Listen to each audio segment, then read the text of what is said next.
Il était une fois, là où la terre s'ouvre déchirée en deux par la mer, une nymphe aux yeux bleus.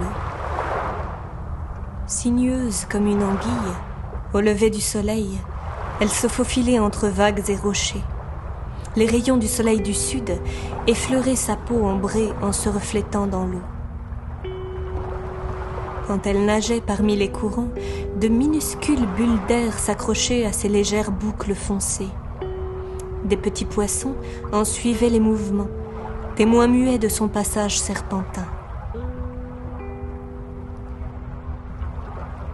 Après le bain, enveloppée d'un manteau liquide, elle remontait sur la plage, s'offrant splendide à l'air du matin.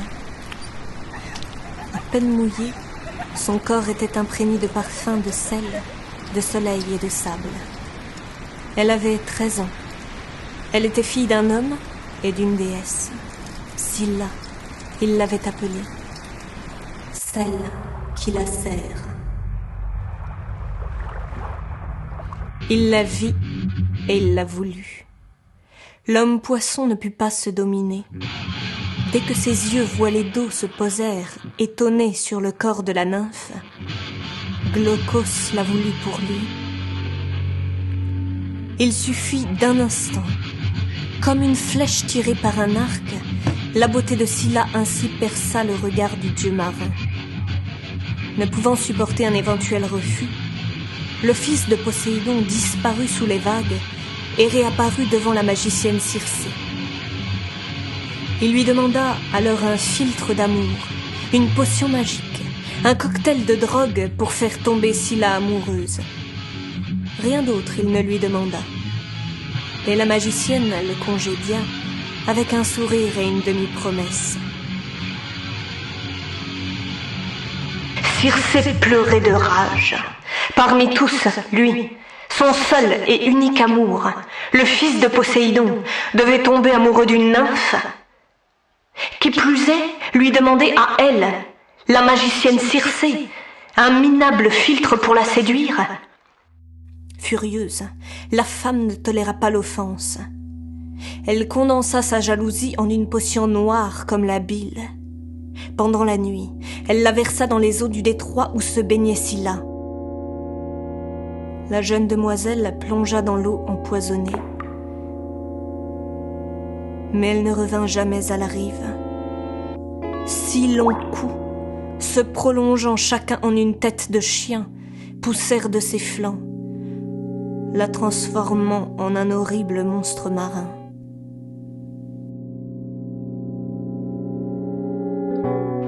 Mais le temps divin ne s'écoule pas linéairement comme celui des êtres humains.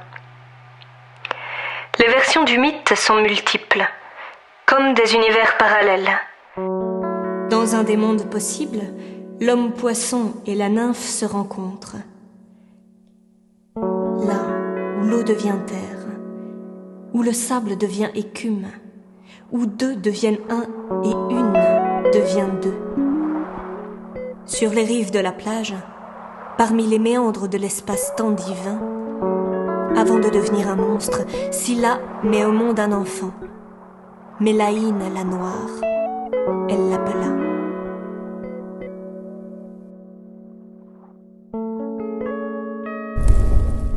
Héphaïstos écoutait. Depuis sa forge sous-marine, le difforme dieu du feu suivit tous les événements comme s'il s'agissait d'un drame radiophonique. Les soupirs de l'amour, les hurlements de l'accouchement, les pleurs du bébé, les aboiements des chiens. Héphaïstos explosa de colère. Depuis longtemps, il rêvait du moment où il aurait rencontré Scylla pour donner un nom à cette voix céleste. Et à cause de ce demi-poisson, son rêve était brisé. Son amour était devenu un monstre, laissant derrière soi une créature honteuse, fille d'une union indécente. Aveuglé par la colère, Héphaïstos travailla 3 jours et 3 nuits pour fabriquer sa vengeance. Il forgea un fer rouge et au crépuscule il l'imprima sur la cheville de l'enfant. Une tache rougeâtre resta inscrite sur la peau blanche de Mélaïne. et la petite commença à avoir de terribles douleurs à l'abdomen, au thorax et aux articulations. À chaque pleine lune, les flammes d'Héphaïstos lui dévoraient les chairs de l'intérieur, lui provoquant de très fortes fièvres et des brûlures lancinantes. Tous les mois, après 2 jours et 2 nuits d'atroces souffrances, la petite fille se réveillait épuisée, comme étranglée par un serpent, ou piétinée par un troupeau de buffles. Le message est la vie. Hermès, aux pieds ailés, volait rasant la mer Méditerranée quand il aperçut l'enfant qui pleurait, désespéré à cause d'une de ces épouvantables attaques. Le messager des dieux fut ému à la vue de la petite en larmes, et il vola chez Zeus pour demander des explications. Le père des dieux lui conta alors l'histoire de Mélaïne, et il lui expliqua que seul un sacrifice divin aurait apaisé ses souffrances. Hermès eut grande pitié, et il accepta de donner l'index de sa main gauche pour aider la fille de Scylla.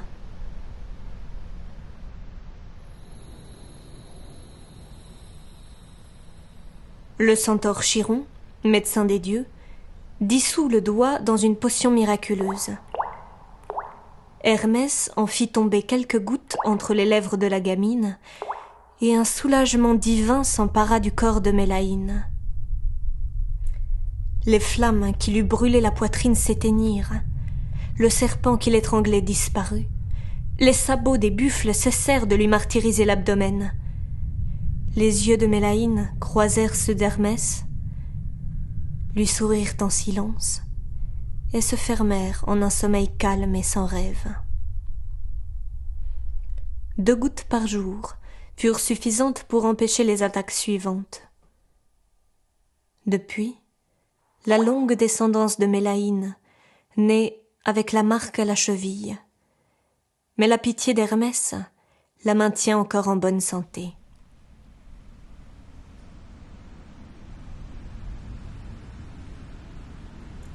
Le colchique automnal, plante avec laquelle aujourd'hui on soigne la fièvre méditerranéenne familiale, était connu chez les Grecs sous le nom de doigt d'Hermès. Racine dangereuse, capable de tuer en étranglant, disaient les médecins grecs, mais tellement efficace contre les douleurs articulaires que le patient qui l'absorbait voulait tout de suite marcher. Encore aujourd'hui, parmi les rochers qui parsèment le détroit entre Calabre et Sicile, certains pêcheurs affirment voir une étrange créature marine. Moitié femme et moitié poisson, un nuage d'écailles et de cheveux plane entre les tourbillons du courant. Un halo blanc parsemé d'une discrète tache rouge. Peut-être n'est-ce que de l'écume, vapeur de mer sur la terre brune. Et ce qui reste, c'est parfum de sel, de soleil et de sable.